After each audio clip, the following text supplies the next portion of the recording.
Hello family, welcome back to my new blog. আর আজকের ব্লগটা শুরু করছি।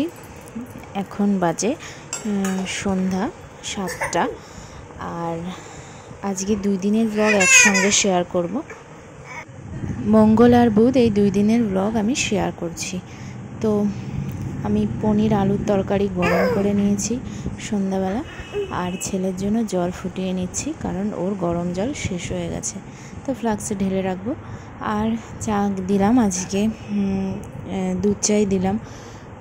আর অনেক দিন তো বাইরে থাকবে, তো সেই জন্য বললো দুধ চা খাবে, তাই দুধ চাই দিলাম।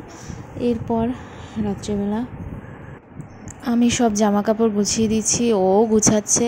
আর ছেলের জন্য পারছি না, ছেলেও খুব দুষ্টুমি করছে, সেই জন্য ও আমি মিলেই গুছিয়ে নিচ্ছি।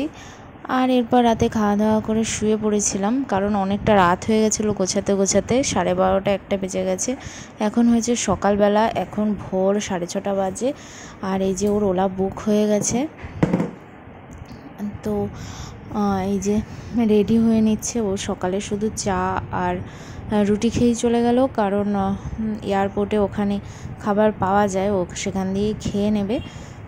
আর রয়েছে ওর 10টায় ফ্লাইট, সেই জন্য তাড়াতাড়ি করে বেরিয়ে গেছে।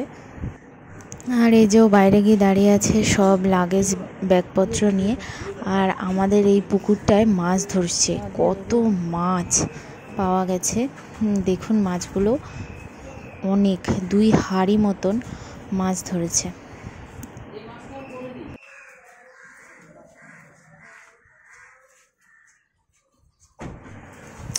তো দেখুন কত মাছ। আর এই যে ওর ওলা চলে এসেছে, আর ও উঠে গেল গাড়িতে।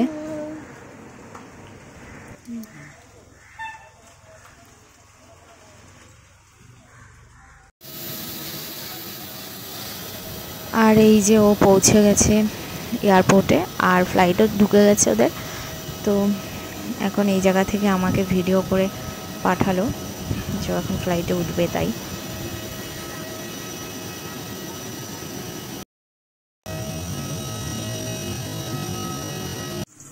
আর এরপর সকালের খাওয়া দাওয়ার জোগাড় করছি। তো ডিমের অমলেট হলো, আর 2 পিস মাছ ভেজে নিচ্ছি। ডাল মাছ ভাজা দিয়ে সকালে ভাতই খেয়ে নেব। আর এরপর পাপা উঠে গেছে ঘুম থেকে। আর পাপার একটু মনটা খারাপই লাগছে, মানে ওর বাবাকে ঘুম থেকে উঠে রোজ দেখে, আজকে দেখেনি, এই জন্যই বোধহয় ওর মনটা খারাপ লাগছে। বাচ্চারা তো সবই বোঝে। আজকের ব্লগটা এখানেই শেষ করলাম। ব্লগটা কেমন লাগলো অবশ্যই কমেন্টস করে জানাবেন। এখন টাটা।